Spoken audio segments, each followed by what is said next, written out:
Am avea nevoie de un efort solidar al instituțiilor statului pentru a merge mai departe, deoarece, contestând în permanență partidele politice, Parlamentul, Guvernul, riscă să compromită sistemul nostru democratic.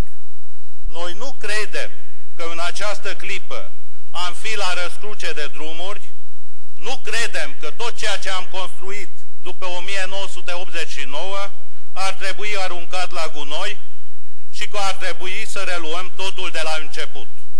Nu credem că adoptarea unei noi Constituții în 1991 și modificarea acesteia în 2003, intrarea noastră în NATO, impunerea unui proces de reconciliere interetnică, primirea noastră în Uniunea Europeană, creșterea economică care ne dă speranțe și în privința nivelului de trai în ultima vreme, deci progresul pe care în acest deceniu și jumătate în mod incontestabil l-am făcut și l-am făcut împreună, ar putea fi considerat un eșec.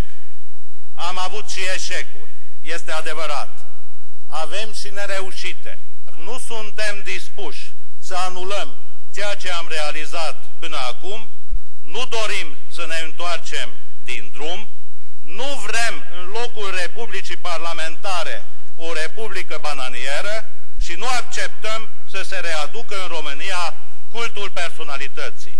Aș accepta și ideea unui președinte care vrea să fie jucător. Numai că jucătorul trebuie să respecte regulile jocului.